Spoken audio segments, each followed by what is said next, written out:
only thing we have to Beer. is Beer. itself.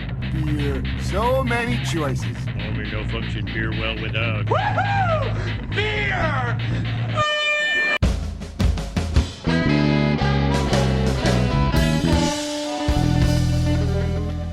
Hello and welcome to another episode of Beer Busters. We're going to bring the news and reviews of your favorite brews. My name is Dan Baker. I am joined by my co-host and brewologist, Steph Hefner. and of course the demented and fermented Wayne Baker. This doesn't mean anything to anybody listening to this, but this is a rare Monday night recording. Yes, it which is. may increasingly be less and less rare. So the week has started, and I need a drink. So I'm real glad that we are podcasting, and I can now drink without anyone judging me. But I'm very excited for this. Steph had recently traveled to Pittsburgh and done a bunch of brewery stuff out there and had made contact with the brewery that we have featured on today. And I'm so happy to expand my knowledge of the Pittsburgh beer scene because I've only been to the city once, and it was not even for 24 hours, and I got to go back and visit and drink my way through the city. But we have joining us from Trace Brewing. Hi, everyone. It's Dave Kushner. I'm the co-founder of Trace Brewing here in Pittsburgh. Awesome. Well, thank you for joining us, Dave. Thank you for having me. It's really exciting. Any excuse to drink on a Monday night, you got me. Yeah. I mean, truth be told, we don't really need an excuse. Yeah. But it helps. That's true. It's a business expense if we're doing a podcast. That is true. That is true. And whether or not our accountant agrees, if you're out somewhere and you post something online, that counts as content, and your receipt is deductible. It's like validating parking. If you're drinking the beer during the podcast, it's okay. Yeah, exactly. Well, there's we got some housekeeping. Of course, you listening to this right now, you know the drill. Look for us online. We're at Beer Busters on Twitter, Instagram, and TikTok. Oh, jeez. We are on Facebook. We're Beer Busters Podcast. There's also beerbusterspodcast.com. Don't forget to add /shop. /shop. You got to slash it. There's also YouTube. We're Beer Busters Podcast. Make sure you add the word podcast. Otherwise, you get some dudes in like Sweden that are obviously not us. Yeah, I don't know if they're still still they have the URL putting stuff out there, but yeah, there are other Beer Busters out there that aren't us. I mean, they're just like straight up plagiarizing the Ghostbusters. We are the logo. real Beer Busters, like the cartoon. Oh my god, the real Beer Busters. You guys need to have them on your show. We should. That's not a bad idea. We probably should. I think they're in like Poland or something. All right. I mean, Zoom, you can interview anyone. This is true. That is very true. I'm just curious if there's a language barrier. Maybe. Oh, I didn't think of that. Only one way to find out. And of course, there's also Patreon. Don't forget patreon.com/beerbusters, where as little as $1 a month can get you access to all of the behind-the-scenes goodies. There's the special social feed. There's outtakes. Admittedly, there haven't really been many outtakes from episodes recently, so patrons, I apologize for that. Just the content has been so damn good and on point. And of course, there's punishment videos from back in the day when we weren't all existentially being punished together. There's plenty of goodies. Little as $1 a month, you know what to do. And you get your name read at the end of Happy Fun Time, and you get a sound clip associated with your name. If you sign up at a certain the level, tier that gets you that. Of course. That part is not the $1 a month. No, that costs more than $1 a month. But we do appreciate any and everyone who is a patron. Beer Busters, we're on the internet. Yes, exactly. Well, I hung out with some of our patrons this weekend. You did, and I really wanted to join, but I found out not even a half hour after I had made plans. So typical. There has to be. Well, I mean, if you need to know, it was a date, and the date went Oh. well. So the patron you hung out with understood. I hung out with two. Were there two? patrons. Who else was there? Three if you count Eric, and four actually. Well, I mean, yeah. So who? Wait, it was Chris. Yeah. Chris Fitzgerald and Topher Simmons. Oh, I didn't know Topher was there too. Okay. And then Dana was there, obviously. And then we met up with Eric later in the night, who is also a patron / my brewing partner. I was gonna say, I mean, like we're around Eric all the time. See, there you go. If you become a patron and we see you in the wild, we'll talk about you on the podcast. And we'll hang out with you because we like our patrons. Yeah, that's true. We have a very unusual Patreon situation. I don't think most businesses on Patreon actually build relationships with their patrons, but I think almost all of our patrons we like either hang out with or at least communicate with on a pretty regular basis. And many of them we met through us doing the podcast. That's true. Yeah, we join Patreon and you'll be our friend. We flipped the parasocial relationship on its head. We actually engage with our audience on a one-to-one level. I mean, but only if you pass. That doesn't scale up proportionately as you go on. But yeah, at least for now, we do the one-to-one. Yes. Well, Patreon aside, there's going to be a lot that is going on in this episode. And as I said at the top, I'm really excited to expand my knowledge of the Pittsburgh beer scene, and I need to get back there because the city was so nice. I'm really bummed I didn't get more time there, but it'll happen. So, Dave, why don't we start with being blocked in the camera by a cat? She's really on it today. Oh my God. Oh no. Anyway, so how long has Trace been around? Trace has been around for almost exactly 1 year now. We opened up in December 17th, 2020. So we were one of those fortunate 2020 breweries. Okay, well, I guess we're starting COVID quarter early then. Yeah, I mean, the obligatory question, right? I mean, yeah, so I mean, you opened during it at that point. We did. How did that go? Why? I mean, okay, this is going to be a multifold question. Sure. When did you decide? All right, we got to open during the pandemic, or was it we have to open or it doesn't happen kind of deal? Was that the challenge you were left with? Yeah, I mean, so the building that we were in, we started demolition on in October 2019. So we were pretty much, we were committed. The tanks were on order. We had our permits, we had our licenses, so there was really no turning back. We were actually supposed to open originally in March 2020. So, you can kind of look at it both ways. Either we were fortunate or unfortunate, but, we're running a couple months behind already. March 2020 hit, and then everything kind of spiraled. And, at that point, there were definitely discussions in the team. Do we pause it? Do we pause it for a couple of years? Do we move forward with it?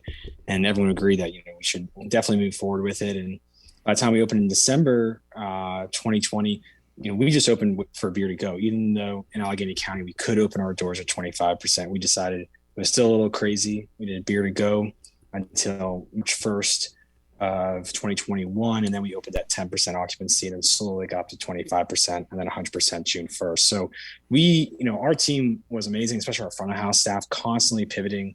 We did all beer to go. Everything went into cans. We worked with the great people at Ironheart, came in from Cleveland to can all of our beer. And our intent was always to do distribution in very limited amounts. So 2020 kind of forced us to be 100% distribution, going out anywhere that would take our beer, and then scaling that back to our intent of being a small neighborhood tap room where almost 100% of our beer now is sold in the neighborhood of Bloomfield. You mentioned the demolition on the building. That is quite an impressive spot you guys have. I imagine there's some history in that building. What was it before you guys came in and demoed everything? Thank you. I appreciate the kind words about this spot. It was a little bit of everything. I mean, the lot that it sits on, there used to be a really small shed at the turn of the 20th century that did black and white for photography development. And then that building was demolished for the structure that you see today. And it was a brass, bronze, and aluminum foundry. Until it wasn't, like many things in Pittsburgh, from foundry size, it was very small for Pittsburgh standards. But that's why when you come to Trace, you'll see we try to use brass wherever we can, whether it's in the inlay of our bar, whether it's the chandelier on our cool ship, the neon chandeliers that look like kind of raining neon is paying tribute to when it was a foundry and there were sparks flying from the ceiling. But we got really fortunate on that structure of the building with its like old vaulted ceilings, its old industrial look. It was always used for light industry, and then it was abandoned for a while. There was paint manufacturing. It was a car manufacturing or a car shop, and then it became an underground punk music venue for about 6 years, from 2010 to 2016, called The Shop. And so when you walk in there, you will see traces of all those uses throughout the space. You'll see paint running off the walls. You'll see burn marks from when it was a foundry. You'll see stickers and posters from when it was an underground punk music venue. And so it's kind of cool that it was for light industrial use and it was a community space. And now it's back to that. It's, with light industrial use for a brewery and it's a community space. So hold on, was the name of the brewery inspired by the location? Because I love the way you elegantly described it and inserted the name of your brewery there. Is that just coincidence? Yeah, it's not. And I kind of did that a little bit leading, but yeah, I mean the name Trace, was definitely influenced from all the previous uses of the building.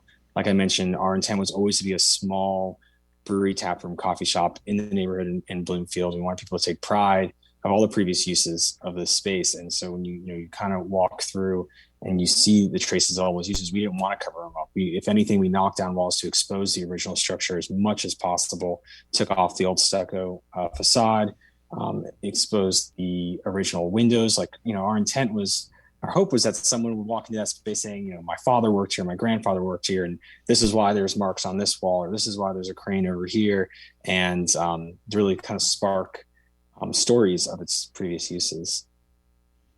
Very cool. I would love to and hear. you guys have a pretty awesome outdoor space too, like a courtyard that you're using as a beer garden. It's quite unusual for that area. Yeah. So that was part of an extension of the building that was built in the 50s. Didn't have as much like aesthetic value. It was a low roof that was in pretty bad shape. And we knocked down that roof to expose it to the outside and have a beer garden. And then we turned some of the back rooms of that one long corridor into our cool ship room. So it's a room, it's all white pine shiplap.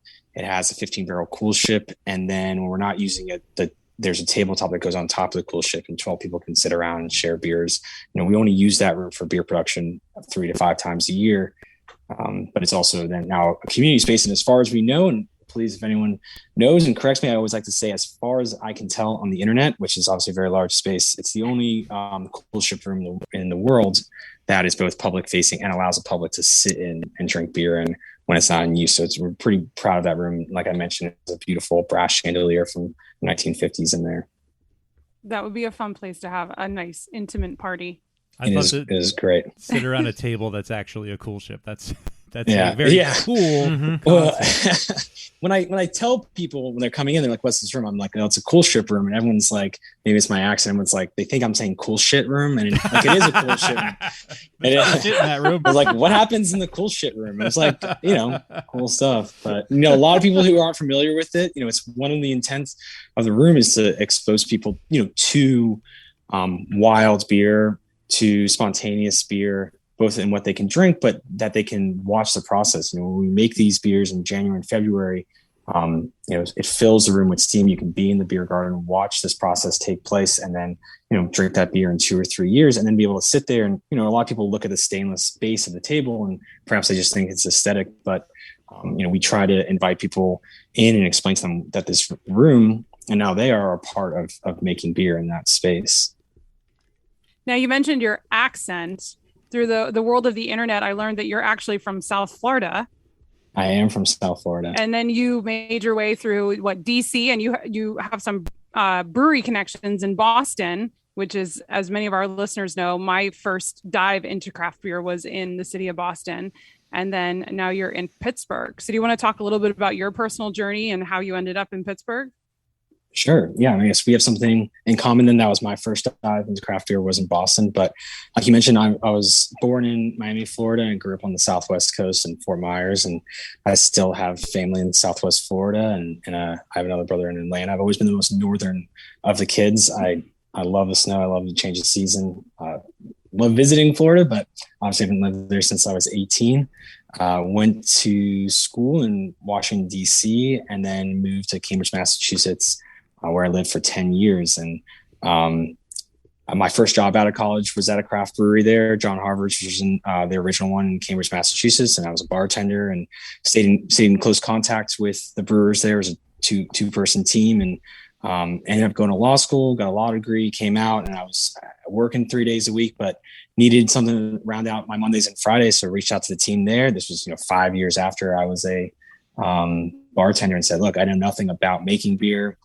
But I would love to help out. And it took me about 2 weeks to realize that that's what I wanted to do the rest of my life. And that's, I was assistant brewer at John Harvard's for a couple of years. Then I got a full-time job at Harpoon Brewery. At that time, it was the 9th largest craft brewery in the United States. It's a big production brewery, a great place to cut your teeth, working overnight shifts and all that fun stuff for a couple of years. And then went out and helped start Lord Hobo Brewing Company in Woburn, Mass. I was the head of their cellar operations, and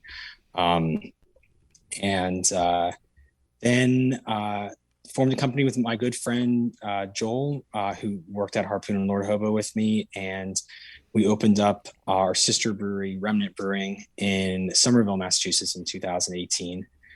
So still, travel back to Boston to be with that team. And then in 2020 opened up Trace Brewing. So our company owns both those breweries, both Remnant and Trace. And then, been in Pittsburgh for about 5 years, I should say. I'm coming with that. That's quite the journey. Years. And you picked some awesome cities to land in for a bit. Yeah. When was the last time you were in Boston? In Boston, it's been a few years. It has been. I am a big Red Sox and Bruins fan, so I used to get up way more often, and but they win championships and ticket prices go way up, so it becomes way less affordable to go watch a homestand or go see. I sense some contention. I can tell you. I can tell you for sure. The championship does not determine the ticket price, because the Flyers haven't won since the '70s, and let me tell you, those shits are expensive. Well, I used to go up to see. Our tradition was to go to the Black Friday game at the Garden and see but I have not done that since 2011. So I have yet to see the Stanley Cup banner. I have not been to a Bruins game in Boston in 10 years because the ticket prices are so unreal. Like, you go to Columbus and pay like $40 and be on the ice, and like you can't even get in the Garden for under like $200. It's a bit crazy. So I don't get up quite as much as I'd like to, but Harpoon was my first jaunt into craft beer. Oh, was it? Oh, great. Yeah, like did you do the tour there? Oh yeah, gotcha. I mean, I've been going to Harpoon since you just walked up the steps on the walked side, up the back and it was side. free samples at the bar, and no one was ever there. And then I remember my first time after they expanded and opened the new tap room, and I was like, I have to wait in line outside to get inside. What is this? Was crazy. It's like, I'm happy for you, but I was a bartender as part of that first expansion of the tap room. That was my experience at Harpoon, was walking up those back steps. And then while I was an assistant brewer at John Harvard's in Cambridge, I was also bartending at Harpoon, trying to get my foot in the door full time. And so we were part of that first class of bartenders in that expansion. And I met some of the greatest people in the industry doing that. I mean, our general manager and co-owner at Remnant, Britt, she was a bartender there. Our head brewer and co-owner at Remnant, Charlie, was already working at Harpoon there. So, it allowed me to meet incredible people, including our head brewer now, Zach at Trace Brewing, was a bartender at Harpoon. And, before he went, he brewed at Trillium. I got him to move to Pittsburgh, brewed at Dancing Gnome and 4 Points and Strange Roots. And now he's the head brewer here at Trace. So all this circle, we all kind of come back, which you wouldn't necessarily expect, at people should understand, like, at a certain point in time, there were even less breweries. We're talking about 2012, 2013. It's crazy, the explosion. And Harpoon was one of those places, if you wanted to work in the craft beer industry, that was one of the only places you could get a job in Boston. And now it's obviously a lot different in 2021 going into 2022. So it's cool to kind of draw our lineage all back to that same place. But yeah, we used to give tours. I used to give tours with Zach, our head brewer, and Joel, my business partner. Those were fun days. Yeah, I like what you said about, like, back then, 2012, 2013, there were, that many fewer breweries that were around. I remember, so we used to do like a news segment on the show, and I remember I was like the first time we cracked like 4,000 operating breweries in the U.S. was such a big deal, and now it's what, like 9,000, 10,000. It's going on to 10,000. I think there's technically like 9,500, but like it's still 1,000 in planning every year. It didn't really slow down through COVID. I mean, it definitely delayed some brewers from opening, and there were more closings than we've seen in 10 years, but still proportionally compared to restaurants and bars, there just aren't that many breweries closing. There are still so many brewers opening, which is awesome. But like, when I started brewing, which I don't think, maybe now that I talk to people getting in the industry, I kind of sound like a dinosaur, but I still don't think in my head I'm a dinosaur of the industry. But like, 2012, there were 2,200 breweries in the United States. And now going on to 10,000 only 10 years later, that is, I would love to know if any other industry has seen that kind of explosion. I mean, maybe in tech or something, or pharmaceutical, but like, that's nuts to see that kind of explosion in just a 10-year time. And you go around Cambridge or Boston and say, what do you do for a living? And be like, I'm a brewer. And everyone be like, what? I didn't know that was a profession. And now I think people know now that you can open a brewery, you can work in a brewery, which is great. I mean, it's part of just having a sustainable market and workforce. Yeah. I mean, one of the differences, you mentioned tech, that I would say about them is I feel like most people who start a tech company, like, they start the tech company to be bought by another tech company. But in craft beer, you start the brewery, like, well, you used to be able to open a brewery in order to be bought by AB InBev, but they don't really do that as much anymore. Yeah, but They I mean, a don't lot do of that them, anymore. Yeah, and a lot of Yeah. we talked to how many people have opened breweries, especially in the past few years. It's all about being local and serving the community, which is huge. Like that's amazing. You know, hey, look at all the tech companies that were bought up and like all the acquisitions that Facebook has done and everything. And I'm sorry, Meta. Meta. I'm sorry, yeah. Meta. Meta. Meta, and we can't forget Alphabet, not Google. Alphabet. Yes, Alphabet. But yeah, like it's a whole different ballgame. It's even though a lot of people obviously like beer and going to breweries and enjoying what's out there. It's really one of the only industries where people are more focused on staying local than anything else. Yeah. Which I think there's so many unique parts of the beer industry overall, but I think that's one of my favorite things about it. Absolutely. And I think, if you're getting into this game to open a brewery to make money or especially make a lot of money and sell, like there are a lot of other industries you should be in because it's not a, get rich quick kind of industry. You talk about how many breweries there are and how many actually get sold. I mean, if you want to make a lot of money, this is not the industry. This is industry for people, who love community and, love making a craft product that they can be proud of and the community can be proud of. So it's no different than any other craft industry in that respect. It's a lot of fun because it's delicious and it's alcoholic, but that's really the beauty of this craft industry, just like other craft industries, that it's just people who love doing what they do and just love people and want to be public facing and community forward.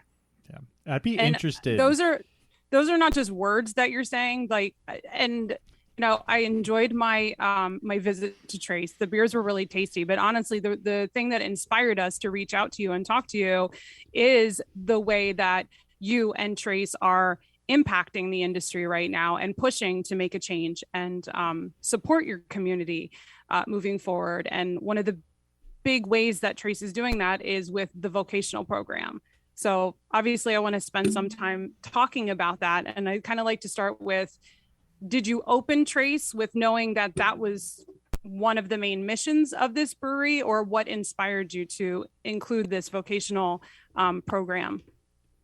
Yes. So the Trace vocational program, the idea for that came about in 2018. So right around when we came up with the idea for Trace, it was always going to be tied into it. We knew that it was a space that would allow us to bring folks in and allow us to impart our brewing knowledge to them.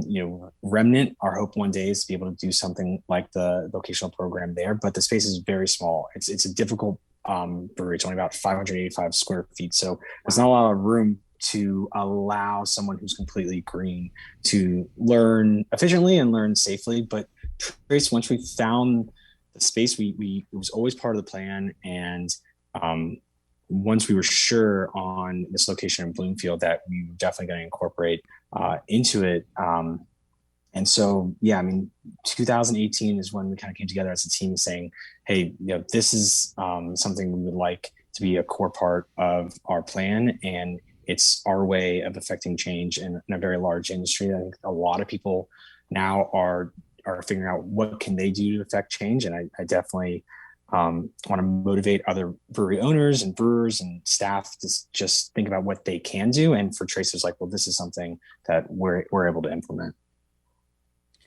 So it is a paid, which I want to emphasize that you are paying these people, which is amazing, a paid 6-month-long program that allows you to gain experience in all aspects of the brewing process at the brewery in Bloomfield. No prior experience is necessary.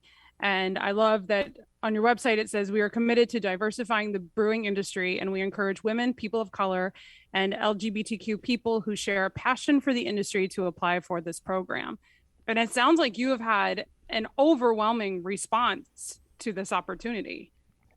Yeah. We've had nearly 200 people apply. I think one of the most difficult things about the program so far is saying no to people. I mean, it's just, you meet amazing folks. You want to give them all the opportunity to get their foot in the door. And we select one person for every 6-month term. So we've had 2 people come through the program since it started. from a percentage standpoint, I don't know if this is true. I'm just going to say it. I think it's, more difficult to get into the program than Harvard. I think that's something, I think Harvard might have a 5% acceptance rate, Yep. but so it's really difficult to choose that vocational brewer. We're actually we have whittled down there's 2 terms in 2022. And like you said, they're each 6 months, and we have 4 in-person interviews tomorrow and Wednesday to pick the next 2 vocational brewers. And it always weighs heavily on the team, because like I said, you get responses from so many great people. You talk to so many great people. And our hope is to find funding and talk to foundations and talk to the city and county and state. And as hopefully Trace grows, be able to offer more people that opportunity. But right now it's just, 1 person for every 6 months. Like you said, it's a paid program. Like, any vocational program, there's going to be a curriculum. We're not an accredited university. We're not an accredited brewing school.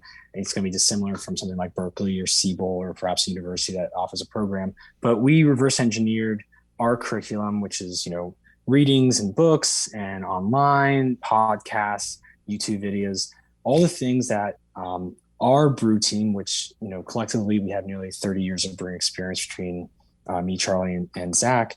We said, we're teaching to this test. And that test is at 6 months, one day, this person's going to go out and apply for a job in the brewing industry. And it's a very competitive industry now with 10,000 breweries and lots of people with university degrees, lots of people coming out with experience. And what does this person need to know at 6 months? And what curriculum can we find from these other institutions that we can also provide? Like, we can buy these books and we can assign these readings. And so we want that person from the vocational program to come out with a philosophical understanding of what they should know at 6 months, which a lot of it is cellar and packaging operations. There's a little bit of brewing, but we focus less on, let's say, recipe formulation, because that's not the goal, is for someone to come out to be a head brewer right now. It is to get them a full-time job in the industry. And then the other aspect of it is the hands-on, is the not just shadowing our brewers, but helping, doing everything, whether it's kegging beer, canning, dry hopping, mashing out, all the things. Again, we're very much about the repetitive, the CIP, the SIP, the transfers over and over and over again. So when they go in for this interview and they're asked, on that, ideally that second round, to show that brewery what they can do with their hands, they are skilled at moving hoses and making connections and understanding how liquid is moved around, and also just being a good team player and being safe. And so both those aspects, are part of the vocational program, so that they can come out and be the most attractive candidate. And yeah, so far we're 2 for 2. Dev Johnson was our first vocational brewer, and now he's full-time at East End Brewing here in Pittsburgh. Which is great. And then Nina Santiago is our second vocational brewer, and she actually graduated 2 months early because another brewery here in Brewery, Necromancer, wanted her as part of their team. And so, which is just great, because we never really knew, part of, trying to create a vocational brewing program and diversifying the industry is getting people full-time jobs. We didn't know where that was going to go, and we'll see how this next class does. And hopefully, not just breweries in Pittsburgh, but breweries around Pennsylvania, United States will reach out to us and say, who's your next vocational brewer and how are they doing? And hopefully we'll just continue from there. And a little bit more just about the program. Sorry, I hope I'm not rambling, but, when we came up with the idea of the program and sat down as a team, we looked at the industry, and at that point, let's say there's probably about 7,500 breweries. And the numbers were pretty staggering. I think they're pretty familiar now with folks listening to this podcast or anyone who's been following the industry, that the industry is dominated by straight, white, middle, upper class men. And when you're talking about a group of businesses that large, 7,500, and 92% of the brewers are men, and 88% of the brewery owners are white, and 1% of the brewery owners are black, we were talking about those kind of discrepancies in a very diverse industry. What the cause is a systemic issue. And like any systemic issue, it's not necessarily bad actors, and it's not necessarily something that can be solved by one brewery.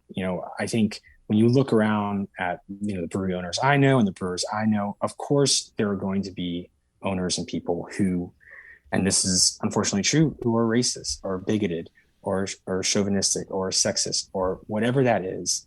But that doesn't get us to 90% white.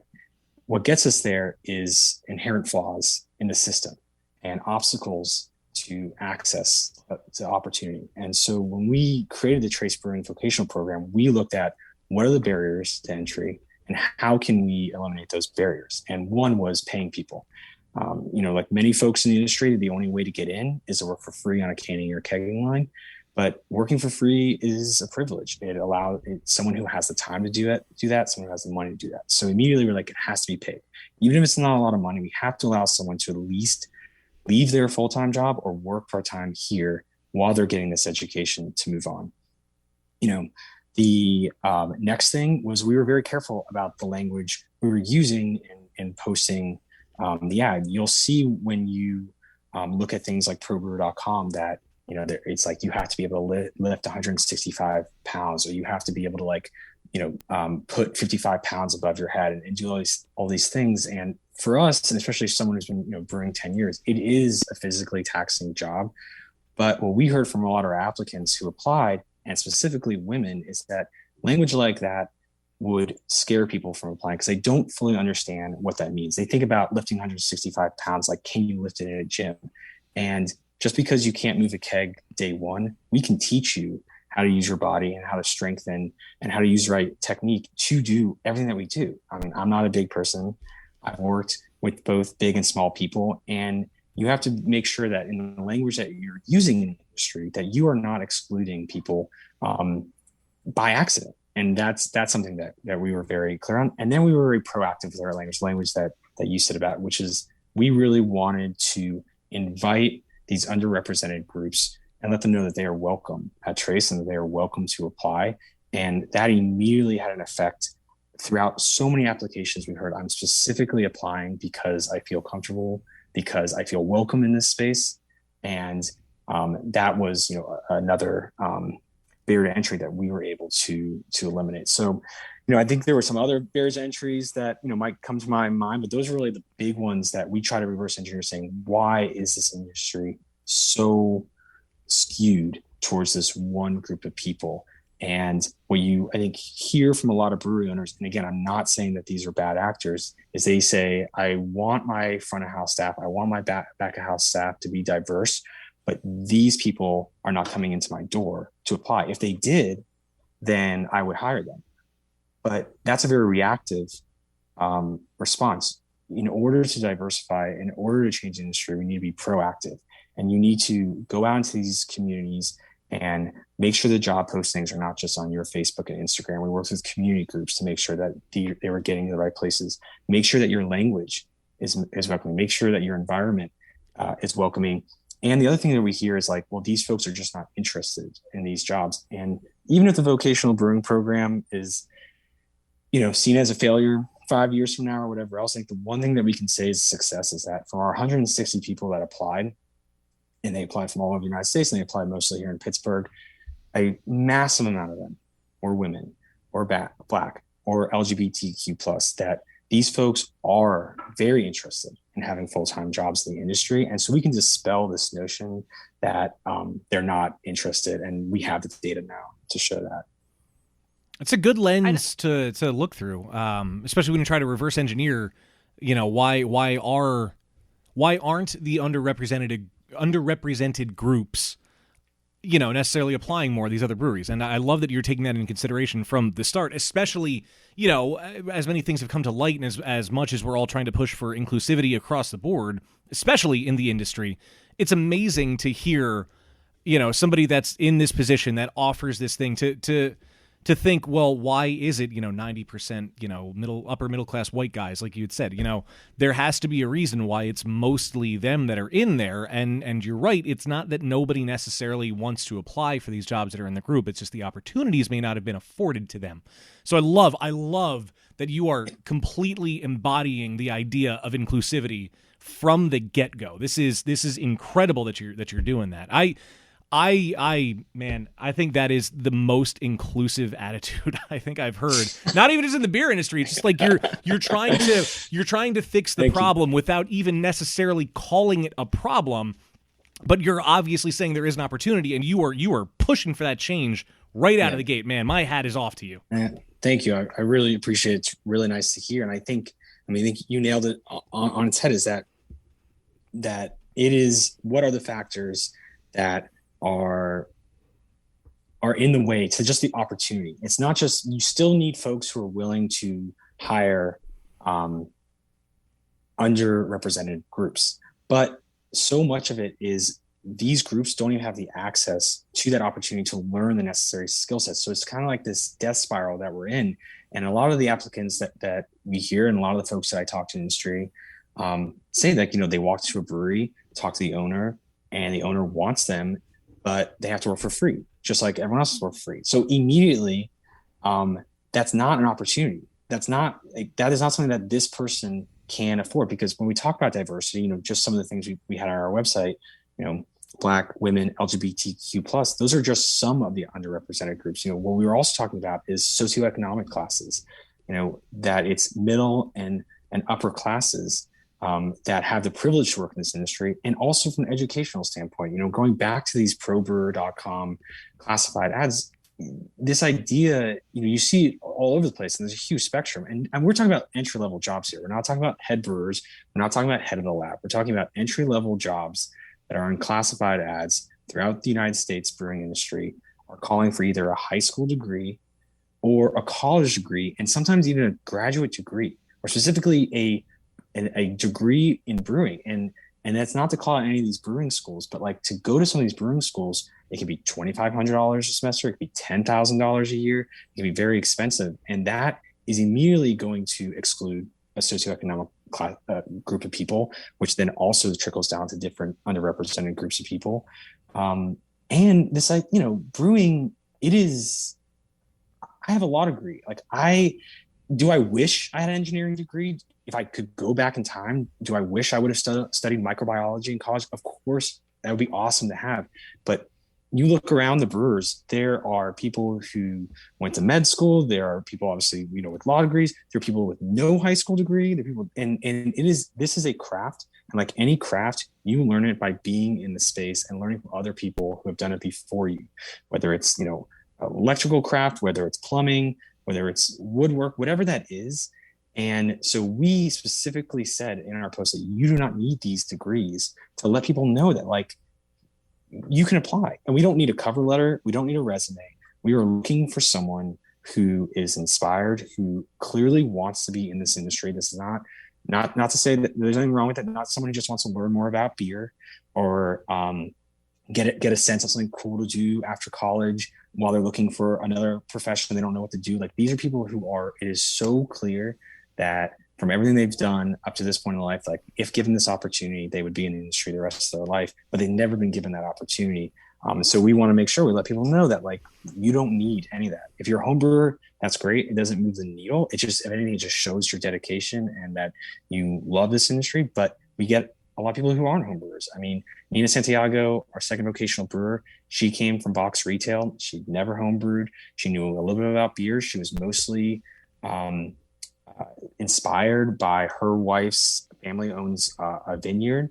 And so she was like just inspired by the community that's very, very, very small Pennsylvania vineyard had created for them, and the process of making it. And that came across in her interviews.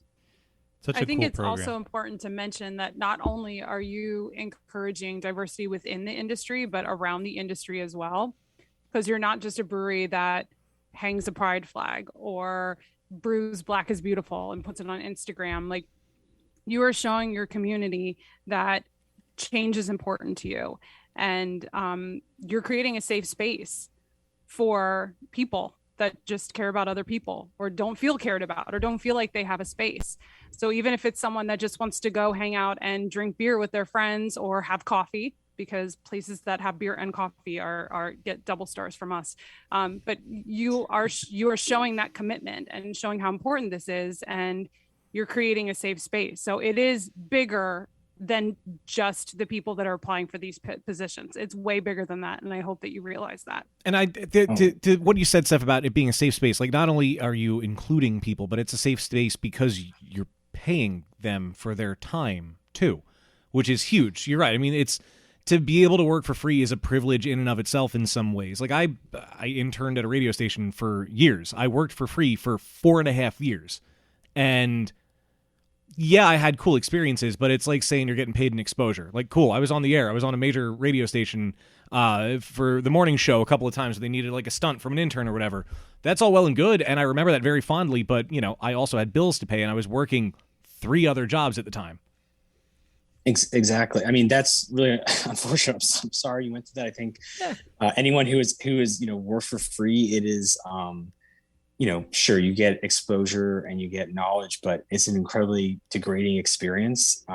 You just because you find worth in being paid, you know, doesn't mean like, you know, you're there to make money, but like it's hard to look at your day to day and get paid nothing and not have that devalue your own self-worth. And so I think that fortunately or unfortunately, you know, the brewing industry is a cool industry to be in. It is this combination of art and science and engineering, and it creates this great community, and it is incredible product, and we should be so grateful for it.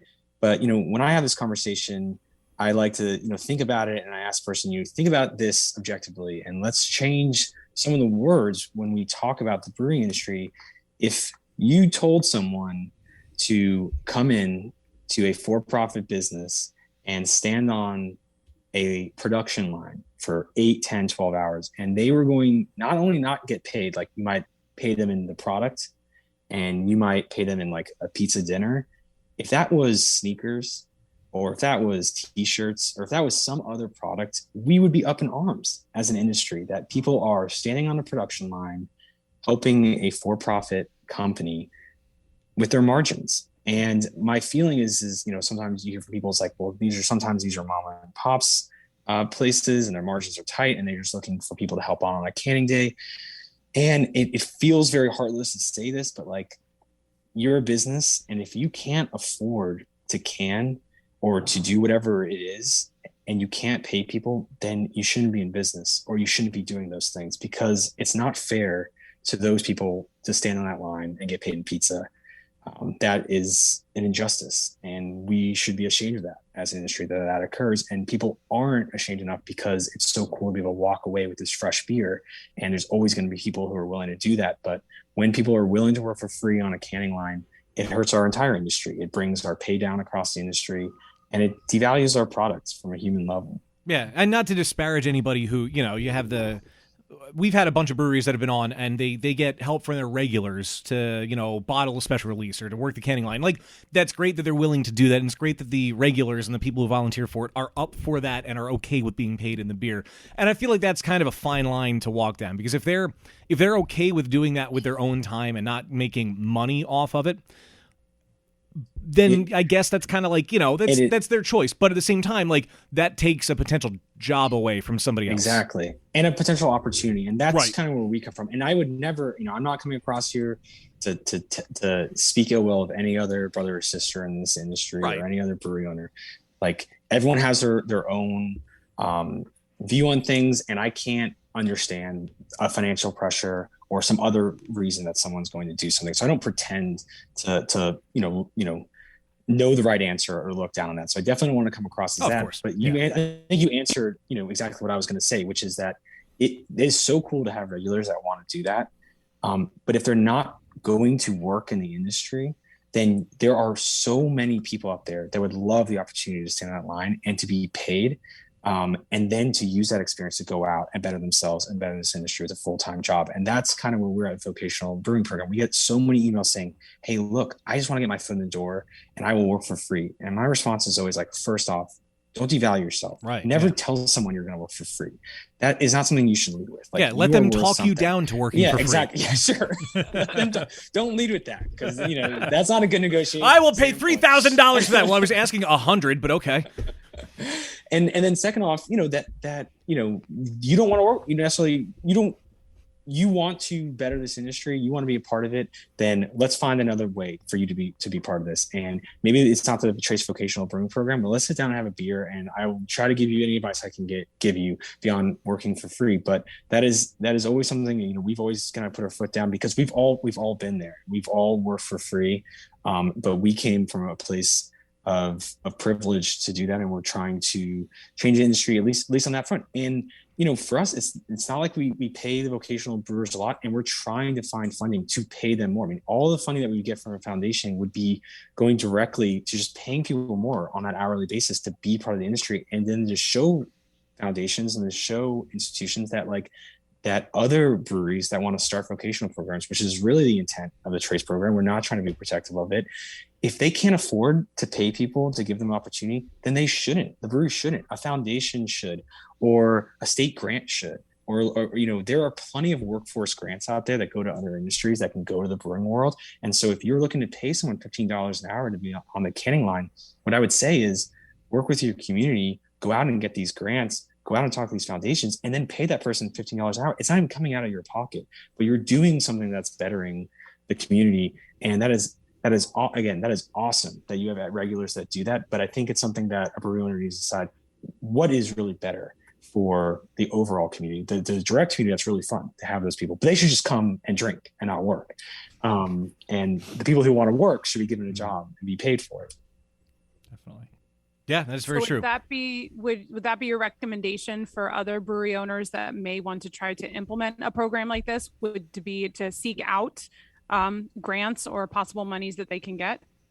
Yeah, I mean, that's something I'm really digging into. You know, I'm giving a couple talks on this topic in the next several months, and I'm still taking all of our data and all our experience, and to say, you know, because I don't know if I'm doing it the right way or the best way or anything else either. I just know what we've done and what's worked or hasn't worked for us. And, you know, the first thing, if you're interested in creating a vocational brewing program, I would say is to reach out to me. You know, my email is dave@tracebloomfield.com. I will share with you our curriculum. I will talk to you about our trials and tribulations. I'll talk to you about any kind of legal hurdles or publicity hurdles or how to engage your community. You know, we've had breweries and distilleries from Minnesota and places, other places in Pennsylvania, like Love City. We've had breweries down in Virginia who've reached out to us being like, I would love to do a program like this. I don't know how to start. I can help at least walk you through that. And we'll share with you everything that we've done. It's not like, hey, this is a Trace Brewing program or this is a Trace Brewing curriculum. I'll just give you everything that you need, because that is the goal. Is in order to solve a systemic problem, you need many, many people as part of that solution. And so any brewery owner or brewer out there that wants to make a change, you know, first is figuring out what is it that they can do. If it is a vocational brewing program, I'd love to talk to them about it. If you can't pay that staff, then yes, there are local banks, there are local foundations, there are local grants, there are state and federal grants that can take a lot of time and effort. I'm trying to pave the way and trying to obtain some of these things, so then these institutions also know they should be giving to workforce in the brewing community as well. But at the very least, I think it's something that a brewery owner could say, I could hire one person. If you need entry level help, you can hire one person and have that person there 2, 3, 4 years, or you could hire someone for 6 months and give them that experience, and then in 6 months hire someone else. And that is a lot of effort. It is draining. I would say, like, the vocational program takes up a lot of time. It takes up a lot of effort. It is difficult for our brewing staff to start with someone green every 6 months, but the reward is amazing. Is that you are giving someone the opportunity to go out there and do what they love, which they didn't have before. I mean, Dev Johnson, our first vocational brewer, was he came from the medical world, and he was standing on that canning line the first day, which is not that exciting of a thing. I mean, I've stood on canning lines. It's fun. Maybe I'm a little more jaded than everyone else at this point. But like, he was like, this is the best thing I've ever done. I should have done this 10 years ago. This is the happiest day I've ever had at any job. And like, to give someone that opportunity, who now is out there with a full-time job at another brewery, loving it. And every time I run into him around Pittsburgh, I'm like, how are you liking it? And he's like, it's the best thing that, you know, again, I've ever done. That is worth that effort and that time. And, you know, I think every brew team and every brew owner needs to ask, what can they do to make a difference? And if it's not vocational brewing program, it's still something, whether it's just creating a safer space for folks, whether it's hiring a diverse front of house staff, whether it's, donating into other foundations. You have Brooklyn Brewery with their foundation that allows a diverse group of people to go out and expand their education in the brewing world. Not everyone can do exactly what Trace is doing, perhaps, but that doesn't mean that they shouldn't do anything. And like I said earlier, we need to be proactive. So you just ask, you can't just stay the same, stay the status quo, and talk about diversity and talk about access. We've had that talk now. That's really great. That's the first step to change, is the talk. But now we need people out there actually taking action. And this is what Trace did, but that doesn't mean that's a solution for everyone. But there needs to be something. Yeah. Oh, we just got a weird sound. Oh, it must be me. Do I sound You like sound a robot? There we go. That was. Wait, is it back? Nope. I mean, there's a buzz, but Yeah, that was weird. hold on. No, Wayne legit sounded like a robot Yeah. for a second there. Dan accidentally hit the auto-tune button. Oh Sorry. yeah, totally. I'm gonna auto tune this podcast. I find it interesting that obviously we all love the beer industry. Aw. There's I got another- my cat now. All right, another cat. All right, bring all the cats, all the pets, all the cats. Bring them on. Fine, Jack. What I find interesting is, and again, we all love the beer industry, and beer is such a fun thing. But like you said yourself, you have the law degree, and Dev was in the medical field. I can't speak for Dev, but if I'm gonna go from the medical field to like on the canning line, I think I would much rather get splashed with beer than like bodily fluids. Totally. That is a better deal. Yeah, agree. like you could have blood splash on you, somebody could puke on you. I'd much rather beer because I know what beer is, and I know I'm not going to catch a disease from beer. Yeah. That is true. Fair That is enough. definitely one way to look at it. Fair enough. No, that's really cool, and I love that you guys are doing this. And I'm sure I know I could go on talking about it forever. I have one more question for anybody that's out there who may want to apply for this. What set Dev and Nina apart from the rest? If you get 200 applications, you can only pick one per 6 months. What did they have that they brought to the table that you chose them?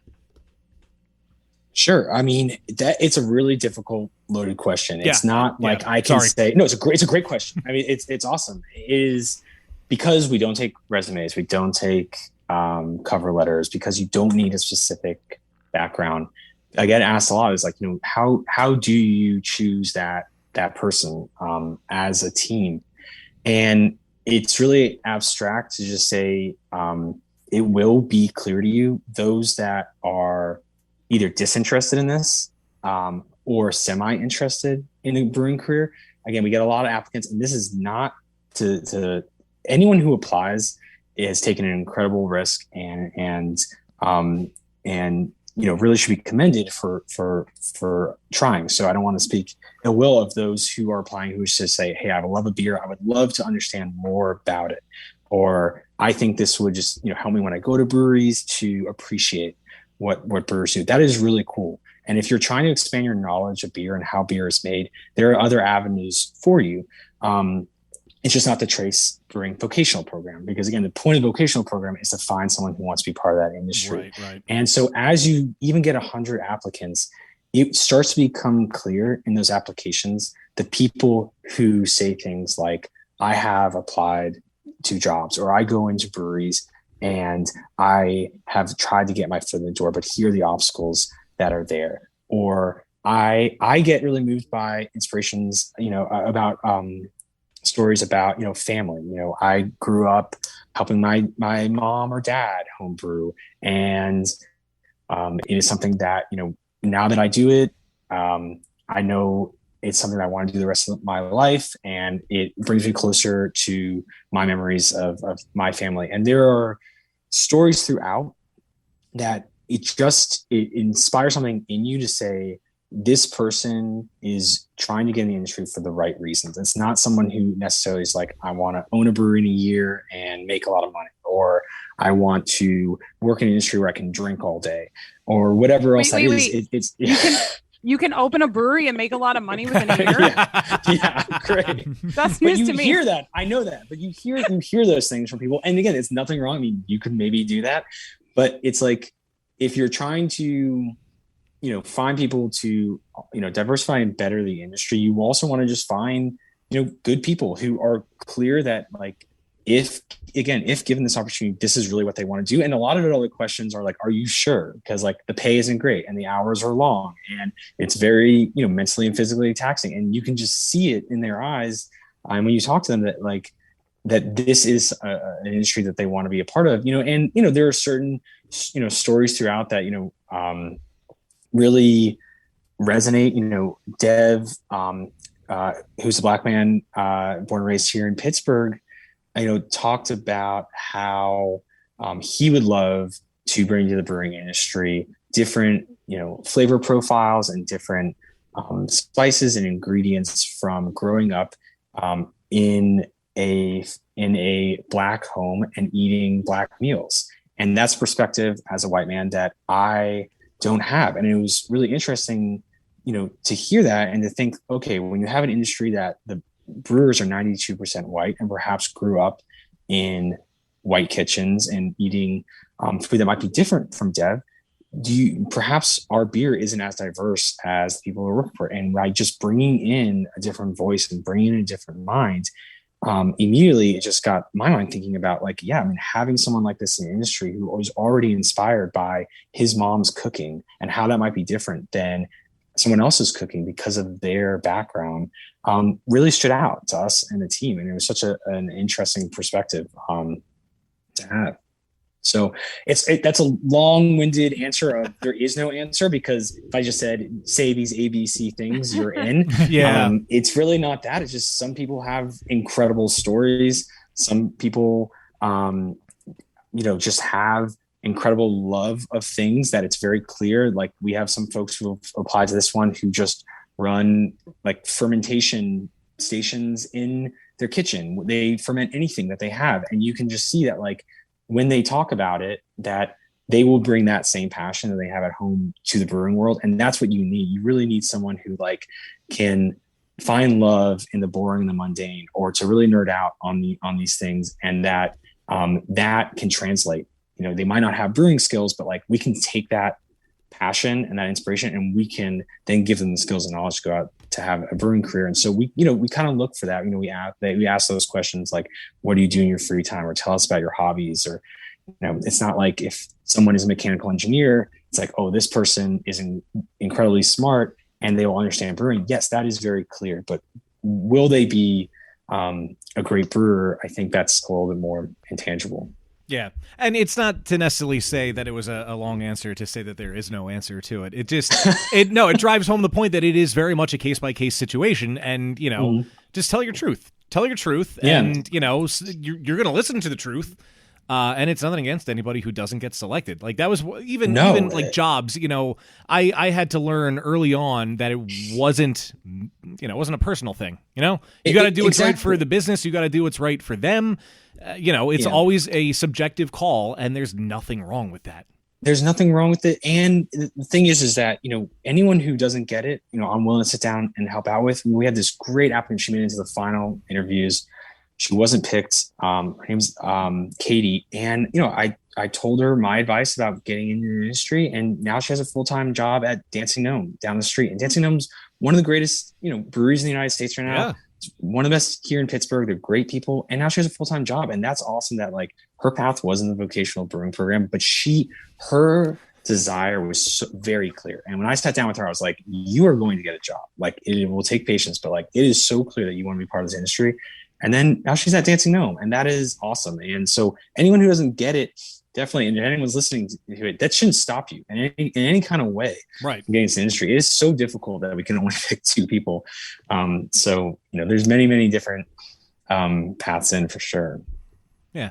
Well, I do really like that you're doing that, and you're paying it forward as best you can. You're really trying to drive the change that we all want to see in the industry, and it's an incredible thing.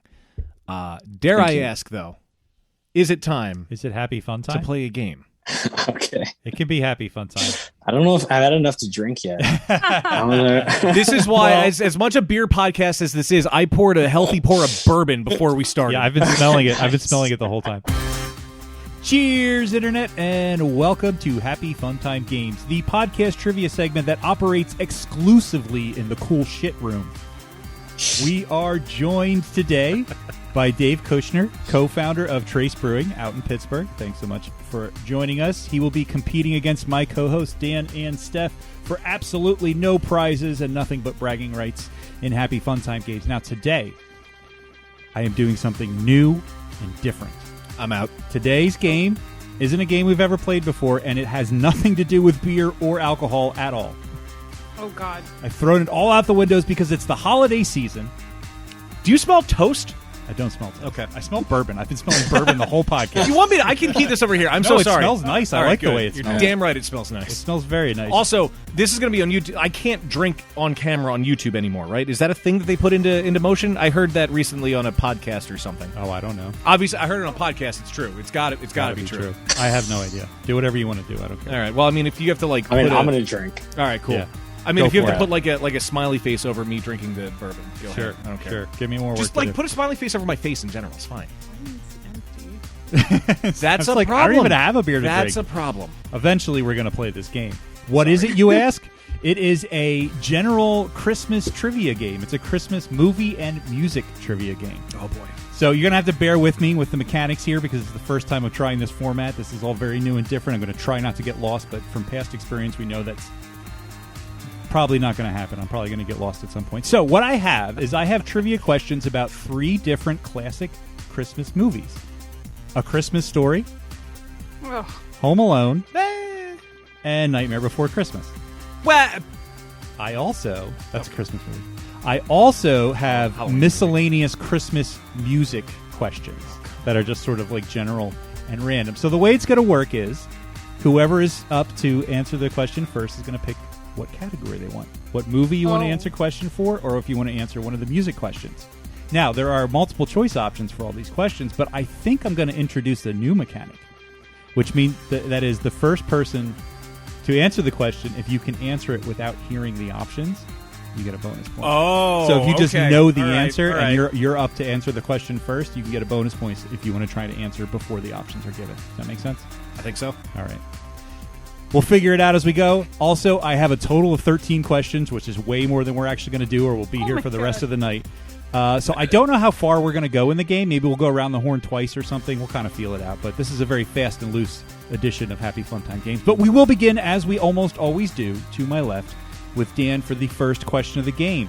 Do you want A Christmas Story, Home Alone, Nightmare Before Christmas, or music? I'm not used to having options. I know. I am so uncomfortable right I now. know, this is all very strange. Oh God. I wanted to do something different. No, I like it. Different is good. Happy holidays, Merry Christmas, Happy Hanukkah, all those things. And as of recording, it is actually Hanukkah too. It is.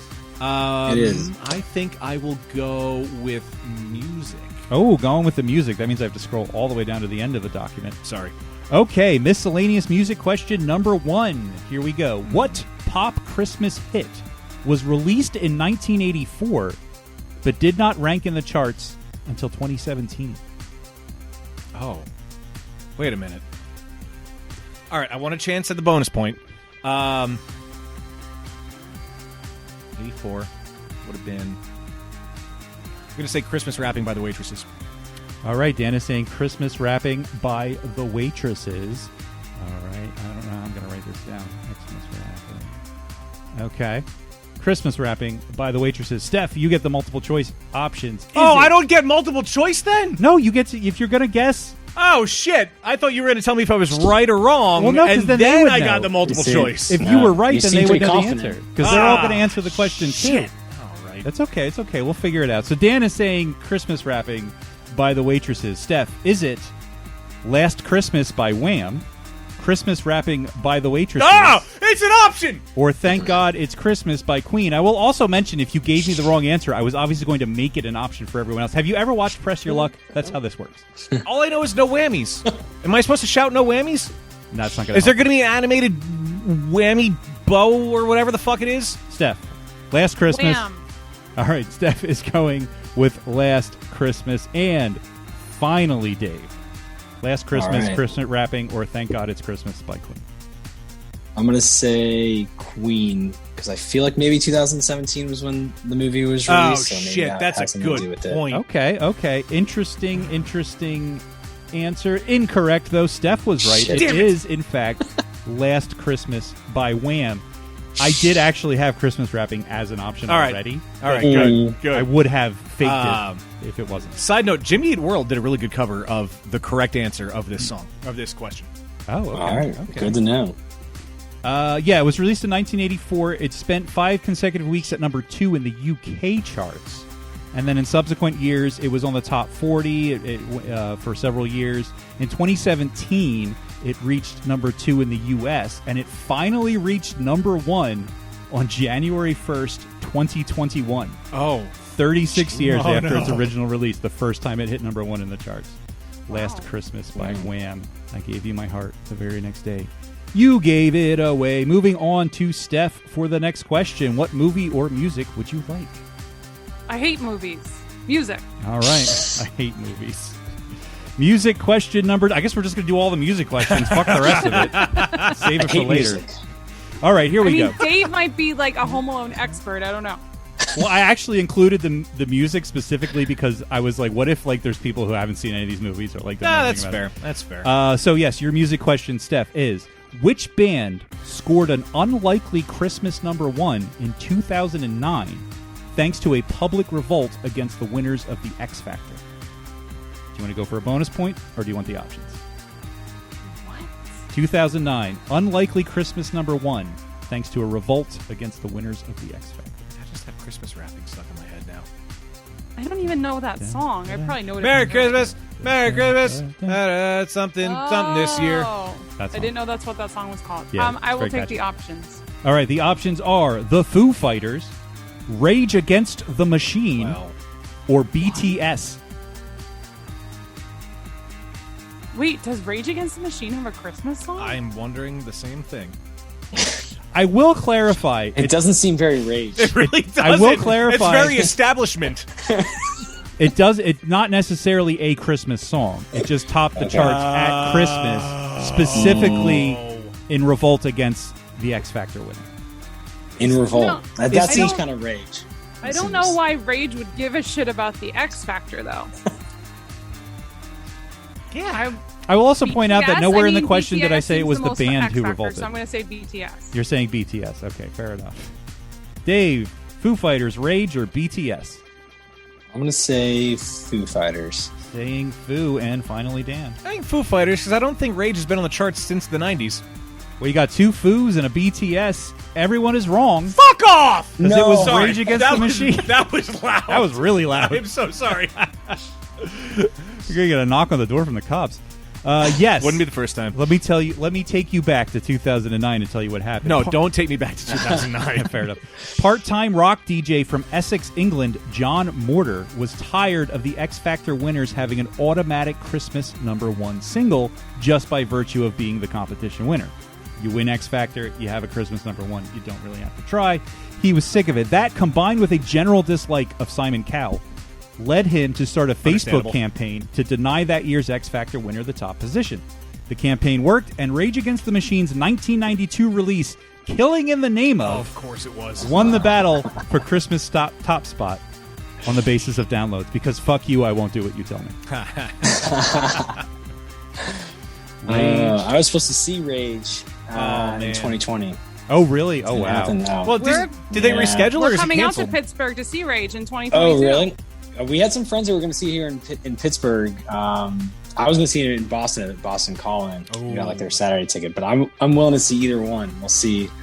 I'm going to still try to get some tickets somewhere, but they're definitely one of those bands I've not seen. So And Run the Jewels is opening for I know. them. Oh, It's that's going to be cool. epic. There is a video on YouTube of Rage Against the Machine's first public performance. Oh, in yeah. I like saw 1990 that. or 91. I You've just saw seen that. that. It's like a college campus, Yep. and like nobody's paying attention. Crazy. And like Tom Morello's there, and Zach De La Roca, and they're doing like all the songs you know, and everybody's just like, man. And then Well, like and they the crowd sound slowly, good. and they sound Yeah, amazing. it's crazy. Think of the first time you ever heard Tom Morello playing guitar. Like, it's weird. Your It's first thought weird. is, wait, is that a guitar? Is that a guitar? Do you know why Tom Morello plays the way he does? Oh, boy. Because somebody on his block was already a virtuoso of guitar. He was like, well, I want that instrument, but I'm going to be different. And he plays guitar like that now. Also, he's a poli-sci grad. He is. Wow. it gives you perspective when you're at a concert and there's a band you're not paying attention to. You don't want to be that like piece of shit not paying attention and then they blow up, because like imagine those people at that Rage concert, like and just now being they're like I mean, this is tangential, and apologies. But when I was visiting Tom in LA, our cousin, we were talking about like Bruce Springsteen and Bob Dylan, and apparently early on in Springsteen's career, he got booed off the stage opening for somebody else. Imagine 20 years down the road, you're like, I booed that guy off the stage, and now he's the biggest musician in the fucking world. You booed the boss. You booed the boss. Don't boo the boss. This is why you don't do a different game. Look at how we're derailing. Yeah, sorry. I know. I was just going to say there's no way we're getting all 13 questions. That's for God's It's going to be a whole sure. podcast on its own. We may not even get around the horn. Dave hasn't got a chance to go first yet. All right, Dave, let's get you a question. Do you want one of the movies or do you want music? I'll take Home Alone. Home Alone. I knew it. Thank you for You giving are me- Home Alone virtuoso. I'll take. It's Let's- the only movie I probably actually know something. There's a new Home Alone. All right, Wait, so, Home Alone's a movie? too late. You already picked the I thought it was just a category. nightmare. We're going with it. So this is your question. This is a question that, like, I don't know if it's easy or if it's hard, because I've read it and I know the answer, and I can't tell if I would have known the answer beforehand. So let me just read it to you and see what we think. This Okay. might be a gimme. I'm not sure. So maybe an easy bonus point. In the movie Home Alone, where is the McAllister family planning to spend Christmas? Paris. Dave says Paris. All right, going for that bonus point. Dan, is it Paris, London, or Vienna? Thank you for not saying New York, by the way. I was going to put New York in there. You but then I should was have. like, eh. You should have. You seemed very confident about Paris, Dave. I'm going Paris. All right, Dan is agreeing. Also Misdirection. saying Paris. Could be. Never It's, seen it's it. also self-sabotage if that's the case. Well, he has no points yet, so Right? he's desperate is what I think is happening. He just picked a city. Steph, It's Paris. everybody saying Paris. Everybody is correct. So it was in fact an easy one. See, I feel like if somebody had asked me that, I'd be like, oh yeah, Paris. But then I was like, I mean, it's not a big part of the movie. It's It's definitely not. early on. I It's won't not- lie. They don't like hammer it home. I won't lie. If you weren't Sure. so confident about it, I would not have gotten that. Oh, okay. I'll keep that in mind for the next Oh, one. shit. If we get there. you got to pretend to be like, I'm gonna take a chance and I'm gonna go for it and say Paris. It's probably not right, but what the hell? But yeah, you get a bonus point. Dan and Steph get Awesome. regular, normal, boring points. Boo. Yeah, the inciting incident of the entire film is an invite to the McAllister family to stay at the penthouse of Kevin's uncle Rob, which is in Paris, and Rob also pays for the trip. Did you know all of the scenes that were shown? All of the scenes showing the streets of Paris during Christmas were stock footage. They didn't actually film them for the movie. All right, 3 questions down. It's only been 45 minutes, but we got there.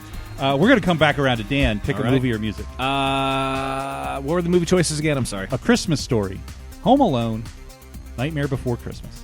I'm going to regret this. Nightmare Before Christmas. Going with Nightmare Before I haven't seen this Christmas. in like 10 years. And I'm Scrolling down. I so don't think sorry. I've ever seen it. Real? What? I like that movie. It's a good That movie. shouldn't It is a good surprise you. That's Yeah. also true. You admitted earlier you don't like I hate movies. All right, Dan. The Nightmare Before Christmas, released in 1993.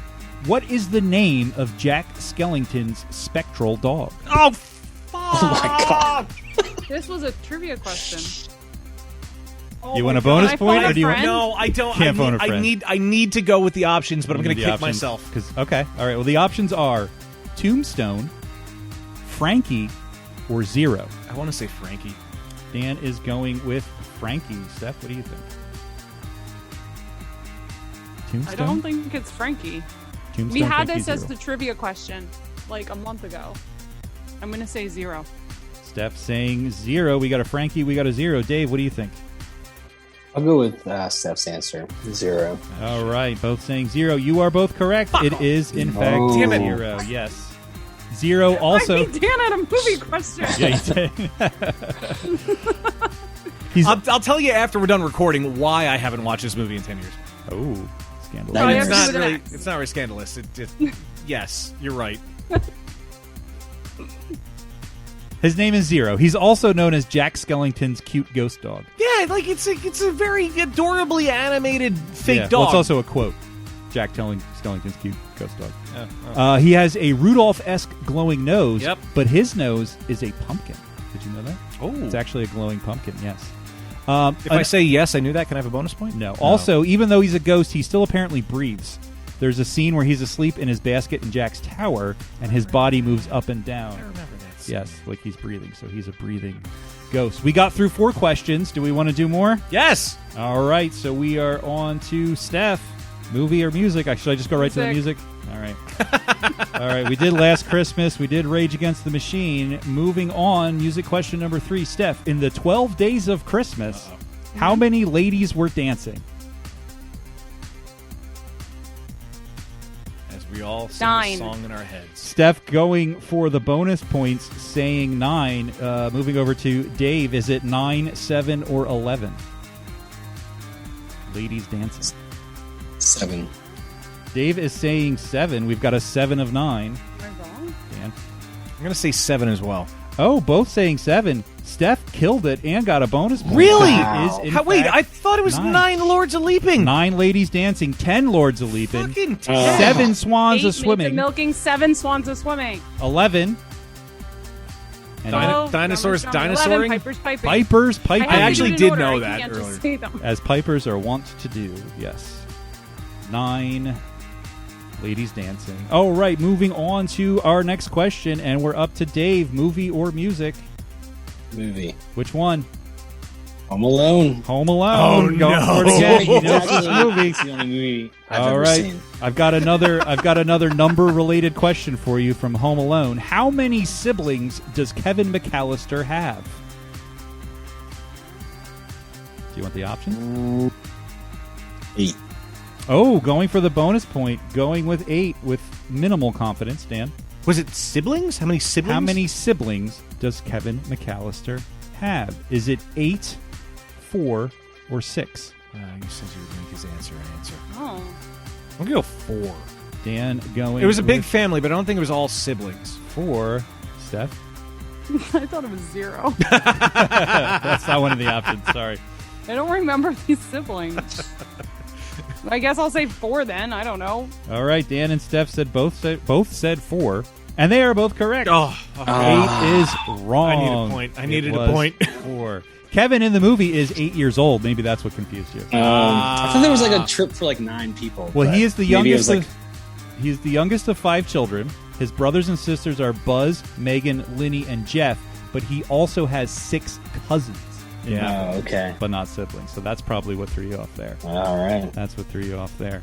Okay, so we've now gone around the horn twice. Steph is killing it. So I don't know if you guys want to do a couple more questions to try to catch up.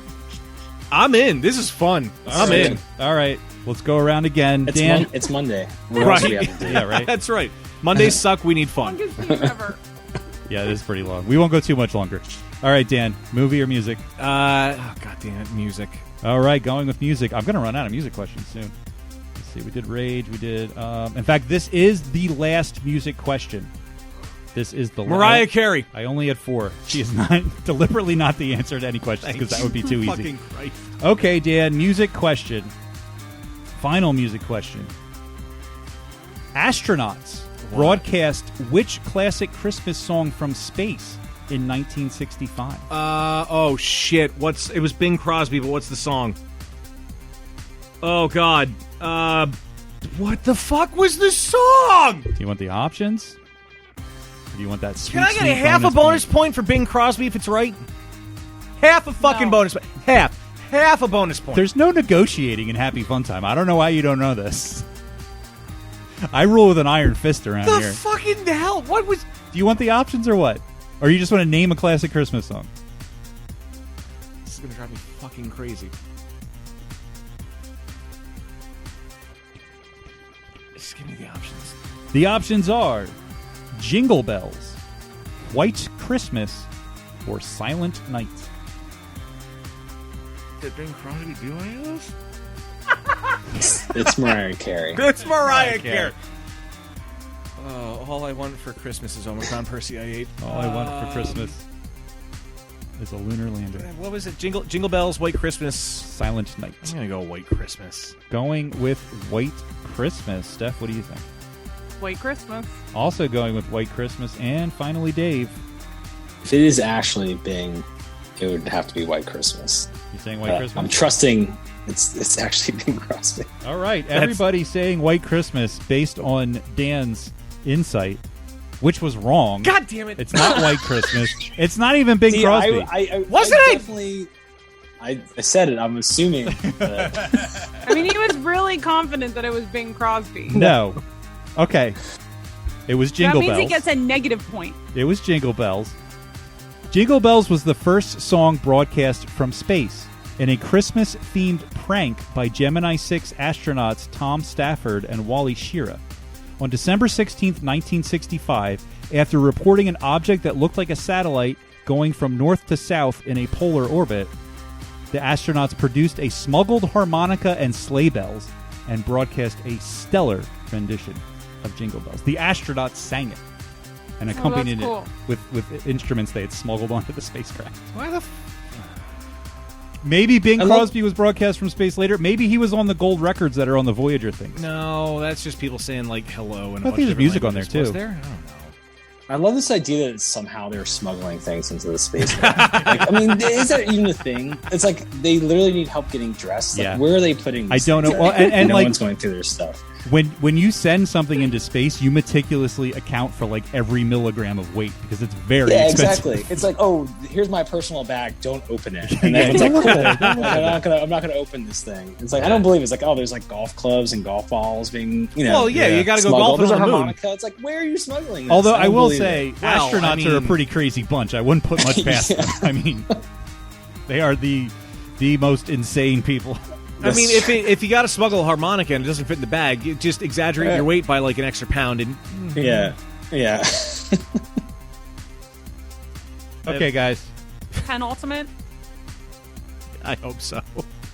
But apparently, there's no more music questions. There is no more music questions. So, as it stands now, I can't win. I Steph- can't even come close. Steph has 6 points, Jesus Christ. including a bonus point. Dave has half as many, 3 points, including a bonus point. And Dan only has 2 and no bonus points. So, let's do one more question. Okay. Because Steph's definitely going to win. But one of you guys can battle to like tie for second place. Okay, I can live with that. All right. So we'll make Steph guess first since she's running away with victory. Also, no more music questions, so you got to pick one of the movies, Steph. Sorry, Steph. Well, I guess I will pick I'll make it easier on them to beat me, and I'll pick A Christmas Story. Okay. Because I've seen this movie, but it is literally one of my least favorite movies that I've ever seen in my life. Like, I despise this movie. You don't Wow. understand. You Yeah, I probably do not like this movie at all. won't know the answer to this question, but let's find out. In the movie A Christmas Story, released in 1983, much to Steph's chagrin, what was the name of Ralphie's younger brother? You can take a guess for a bonus. Options, or you want please. the options. They are Randy, Robbie, or Charlie. Randy sounds really familiar. I'm going to say Randy. All right, Steph is going with Randy. Dave? I'm going to say Charlie. Dave going with Charlie. We got a Randy, we got a Charlie. So, Dan, you should probably disagree with Dave if you want to hope to tie him. Our stepmother will disown me if I get this wrong, just so we're clear. Oh, yeah. It's definitely. Just so we're clear. It's Linda's probably favorite movie in the world. Was it Randy, Robbie, Charlie? Yep. Who said what now? Ricky Bobby. So Steph said Randy, Dave said Charlie. I'm going to go Robbie. All right, spreading it out. And the only one who was correct is Steph, God! who hates the movie Wow. Damn it! and is just killing you On guys, fire. murdering you guys in this trivia game, half of which she hated because it was about movies, and she still kicked your asses. I think I was forced to watch it too many times as a child. and Well, that's why it it's airs for a fucking day straight Yeah. every year. was I'm kind Randy. of with you. It's not my least favorite movie or least favorite Christmas movie. I'm just tired of it. It does get old very quickly. Yeah, Randy Parker, what's his name? Younger brother of Ralphie. He was played by Ian Petrella in the original film. There was a sequel in 1994 called My Summer Story. Ew. Yeah, this I wasn't aware of this. the thing. If I ever was, I forgot about it. But the role of Randy in that sequel is played by Christian Culkin, who is the brother of Macaulay Culkin. Also, Kieran Culkin. You can't forget about Kieran Culkin is also in that movie. But One of the Wait, is he in the movie? Just hosted Christian- SNL too. yeah, Christian and Kieran are both in Kieran? A Summer Story. Wait, was Kieran on SNL? He hosted it the other week, yeah. And it was good. Wallace Wells hosted fucking SNL. Steph doesn't know that one either because Wallace Wells? I don't know what that is. we all Is that from watched, Scott Pilgrim? We all watched this movie, so I could prattle on about it for too long for our patrons. I was going to say, that sounds like a Scott Pilgrim Of course, it's fucking Scott Pilgrim. Well, that wasn't one of the movies in today's game. It should have been. So the scores, everyone, in case you were wondering, There's Steph, snow. It can count. Steph has 7 points, probably a happy fun time record, because we don't usually do this many That's questions. true. I don't usually win. That's true. That's true. Dave still has 3 points. Dan still has 2 points. So very, very well done, Steph. Thank you all for playing. If you are currently watching this video on YouTube, do the things that YouTube likes. But this is the part of the podcast where we shout out to our most generous patrons on Patreon. We would like to thank the following individuals very sincerely, beginning with Todd Hills. Oh, God. Penis works as well as cheese. I forgot I muted it earlier. Muted the soundboard. Sorry, Todd. Ben Mengel. Gonna go back in time. Classic. Chris Mahoney. Sports. Dana. I'm so fancy. You didn't even know? Sean Sullivan. 9. Oh, PA Brew Review. Don't ever call me that. Topher Simmons. Very apropos. Jill Chivers. Ding dong merrily on high. Sorry. That's my favorite. This is going to be a thing. James Lamberg. Look into your heart. That's actually the line is look into my eyes. I mean, you sang it. I know. It's Brian Adams. Speaking of Brian's, Brian Mills. Feeling good as hell. That's a good song. And finally, the one and only That's No Baloney, Joe Mansell. Christmas YouTube magic. Thank you, Joe Man. Thank you to all our patrons. If you want to find out how to get on this list and all the other cool behind-the-scenes perks, go to patreon.com/beerbusters to find out how you can become a patron of the podcast. And now let's pay some bills. Let's settle up. Settle up that tab. Say, Yvonne, remember when I said I'd have to send away to NASA to calculate your bar tab? Oh, yeah. We all had a good laugh, Mo. The results came back today.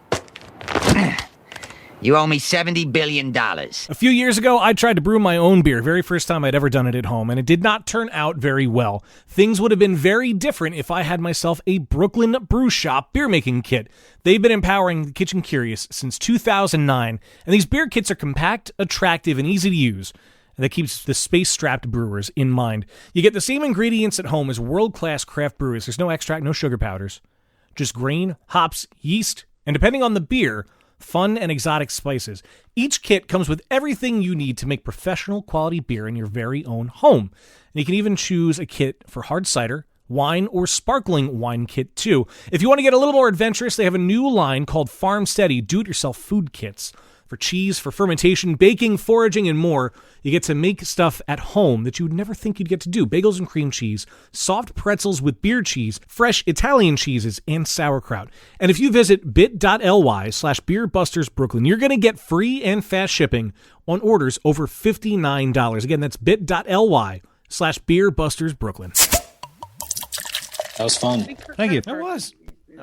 Did I win? You most decidedly did not, but you did beat Dan. That's true. That is true. My streak ended a while ago. Yeah. Whatever. Steph only got So- 2 questions wrong. Wow. Are you all out in Philly area? We are. I'm in the Okay. Reading area. Okay. Cool. So I'm like- Well, Hour and a half from Philly, depending on traffic. Depending on traffic. all right. I'm 4 hours from Pittsburgh. Okay. 3.5 Oh, from awesome. Rich's driving. If Rich is driving, yeah. Definitely let me know when you're in the area. I'll let you know when I'm in Philly. I sometimes go through Philly on my way up to Boston, so we should definitely all Nice. get a beer. Okay, cool. I'm in. We could go to Love City. I would love to go to Love City. I also need to point out- I've never been. Oh my God, it's so Oh, great. it's so great. Love City has been mentioned on our podcast a lot lately. They really and, have. Yeah. and it's for good reason. Like, obviously the beer is phenomenal, but like they're good people who genuinely just want to make a good impression and make positive change. And it's wonderful. Yeah, it's great. And like from what I've seen from the pictures, it's a beautiful space. Oh, like yeah. it just definitely seems like an awesome vibe. Yeah. I would There's also a really Definitely. good. There's a couple really good show venues that are like right around the corner from there. There's one Cool. called Union Transfer, which when I was in college, Union Transfer was a restaurant called Spaghetti Warehouse. And if you really? if you ate in the trolley, oh, you were a fucking king that night.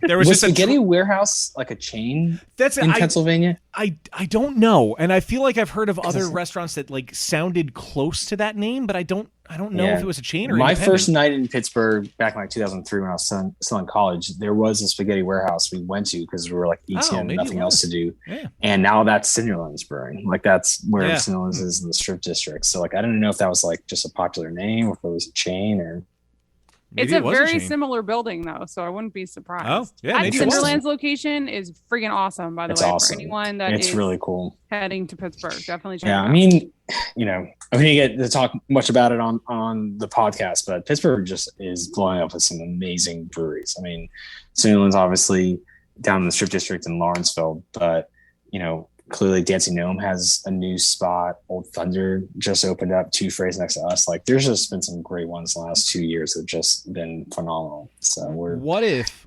becoming pretty spoiled. I blew your mind and told you that this could, in fact, be part of the podcast? Oh, great! I That made make me look I really make good, that 'cause decision. It is up to me. It's still great if you can edit it and let people know. Like it really. I mean, we've had numerous waves of breweries throughout the United States and Pittsburgh, and I would say the last 2 waves in Pittsburgh, like kind of starting 2012 and 2016, and this most recent one, just amazing brewers, amazing teams, and just cool locations. I mean, Pittsburgh very similar to Philly, just lots of old industrial buildings and reuses of spaces that are just so much fun to drink in. That's one of the best parts of urban craft beer scene. It's just like the reuse of these spaces that have either been abandoned or had a different life. And Pittsburgh's one of the best cities for it. I'm also a huge fan of Philly. Anyone who's listening, I don't really understand all the animosity since I'm not around these parts originally, but I love Philadelphia. It is beautiful. And I also think the people are really nice there, despite what they say. Constantly, every bar I What go part of to, Philly have you been in that the people were nice? People are so. I mean, I did live in Boston for 10 years, and I love the people in Boston. But I always found it was funny that everywhere I went in Philly, someone's like, everyone's like, "Oh, people were nice to you. People were really mean in Philly." But I had the nicest bartenders, or like just like you meet the nicest people, and you're just like, I think it's just like a badge of honor. People like to say they're mean in Philly. All right. Well, So no, here's. Go ahead. Sorry. What? No, I think the trick in Philly is that you have to understand the difference between somebody who's mean and somebody who just doesn't take shit. That's I true. feel like a lot That's of people true. in Philly just don't have patience for shit. That's true. And so if you're Yeah. giving them shit, they come off as mean. But if you're nice to them, most people in Philly are pretty nice. There's so you mentioned like it's a badge of honor in Philly. Like I my theory in Philly is that there are 2 things that need to happen to you in Philly, and they will inevitably happen. Somebody is going to yell "Go Birds" at you, and somebody will call you an asshole, but you get bonus points if that's the same person. Sounds about right. All right, I'll keep that in mind. I'm going to try to get both. I'm saying I'm not sure what I'm gonna You do, could be here but- for like 45 minutes and you'll get both. I promise. Go Come down to Birds, South asshole. Philly. Come down to South Philly and you'll get I both. love South Philly. Oh I god. love that neighborhood. I mean, it's I've so cool. I've lived in South Philly for 12 years now, and like, it gets a lot of shit, but I know I have a routine here. it's so dense. I love the buildings and the people, and it is so city. I love it. Yeah, I love and that neighborhood. it's really like cool. it's so city, but it's also kind of in a way not. Yeah. Well, I think one of the coolest things about Philly is that a lot of the different neighborhoods or like large sections of the city feel like different cities in and of themselves. Like Fishtown is like totally different from West Philly. It's totally different from Center City or Old City. It's South Philly. Like they feel like they all have a very distinct character, which is really cool. Absolutely. They definitely do. It's great. Yeah, I love that is it. I can't wait to be back. I'll definitely, when I'm back, we will get a drink at Love City. Sounds good to me. I mean, I can't wait to go back to Pittsburgh. I went out for a baseball game over Memorial Day weekend, and I went with a friend that I've known for years now. He's got 4 kids, and his wife would only let him go for an overnight trip. And I was like, I want to do 2 nights. He's like, I can't get away for that long. Like, I get it. You've got 4 kids. But, like, we got there. We left here at 7 o'clock in the morning, so we got there around, like, noonish, give or take. Checked into the hotel. No, we got lunch first at Permane Brothers. You have to. Checked into the hotel, went to the baseball game. Stadium is gorgeous. And the view looking out of the city, my friend looked at all the reviews, and like we figured out where to sit, where to get our tickets. It was cheap. It was a good time. Great view of the city. Pirates won, which was cool. Wow. Go Birds. That's And rare. then, yeah, right. I would argue it's one of the worst stadiums to watch baseball because it is such a beautiful view. Oh, and yeah, I'll it's give you such that. a nice stadium Distracted. that like you don't pay attention to the game. Like six Yeah. innings will go by and you'll be like 3 beers deep and you're like, I don't even know there was a home run. Like I didn't even pay attention. Yeah. So Yeah, it's that's a fair. great stadium. It is unbelievable view. You know, I'm definitely partial to Fenway just because it's like you get in there and it's like there's nothing to look at. It's the baseball. So that's a great stadium to watch baseball. But PNC Park is one of the most beautiful stadiums. So if you get a chance to go, stunning. Yeah. you'll probably see terrible baseball and you probably won't even pay attention. I mean, for what it's worth, and I'm not just saying it because it's a mile and a half from my house. Citizens Bank Park is a really nice stadium too, especially if you sit the right area. And it's not like as in the city as PNC is, but you can look out and you can see the Philly skyline, Totally. and that's perfect. Like especially the way they have it laid out. They have the jumbotron and then the giant like LED Liberty Bell, and then there's the city. And That's cool. It's really cool. I love that stadium. Again, biased, Awesome. I suppose. Yeah. Check back in with us next time for the baseball stadium rating corner here on Beer Bus. I was trying to like make that like a segment, like baseball stadium corner. I thought a good name would come to me as I said it, and it just didn't happen. So strike that from the record. Not really. Strike that from the record. Come on, Wayne. Come on. That was an excellent What are you point. doing? What are you doing? Well, we should probably land this awkward plane. So if anyone... It's kind of, in a way, a callback to a previous episode, a recent episode. So if anyone out there is interested in learning more about Trace and quite possibly the vocational program, where should they go to find this stuff out? Sure, they should. There's a website called Google, and they should Google Trace Brewing, or they can type in www.tracebloomfield. That's BLOOMFIELD.com. So Google or tracebloomfield.com. We have our application up there. It's a running application, so you can apply anytime you're in our system. We consider previous applications for all future programs as well. So feel free to, even if it says the application process is closed for next year, you can always, apply. And we look forward to hearing from you and meeting you. And excited to continue to do what we can to diversify the industry. So I hope that you can be part of it. That is incredible. I love that you were doing that. Really cool program. And I hope Thank you. more breweries. This was follow suit. lots of fun to be on. Thank you for thank hosting you. me Well, and listening to me chat. Yeah, no, thank absolutely. you for coming on the show. Thank you for sharing your extensive knowledge of the hit film Home Alone. It didn't win you the game, but But it also didn't cost you the game either. This is true. That's true. That was all up to me to lose in the most glorious fashion that I could. So yes, go to Google, type in Trace Bloomfield and of course Trace Brewing and Or Ask Jeeves. Ask Jeeves. Ask I used to Jeeves. love Ask Also, Jeeves. Great website too. So. There's also Alta Either Vista. one. Is that Somebody still should ask around? Jeeves. I feel like he's lonely these days. Yeah, probably. Google kind of monopolized a lot of that stuff. Alphabet. Yes. Well, yes, go do all that, and while you're looking up, Trace online, go ahead and try to find us online. You can find us. Go to that Google website that we mentioned. Type in Beer Busters. Yep, type in Beer Busters, and anyone that's based out of Pennsylvania is probably us. Well, to be fair, we have much more of an internet fair. presence than the other Beer Busters. So if you Google Beer Busters, you're probably going to see a lot of More our than shit likely, first, yeah. So. But if you're looking for hyper-specific, Twitter, Instagram, TikTok, @BeerBusters, Facebook, we are Beer Busters Podcast. There's beerbusterspodcast.com/shop. YouTube, Beer Busters Podcast, patreon.com/beerbusters. You can get that sweet, coveted one-on-one conversational time, and you get the opportunity to, I guess, meet up with us in the wild. Other cool things, too. All of that to say, this unfortunately does bring us to the end of another episode of Beer Busters. And Dave, seriously, thank you so much for joining us, man. It was awesome, such a great time, and I can't wait to get out there and visit Trace. It's overdue at this point, I feel like. I can't wait to have you. Thank you. This was a pleasure. It was a lot of fun. Well, thank you.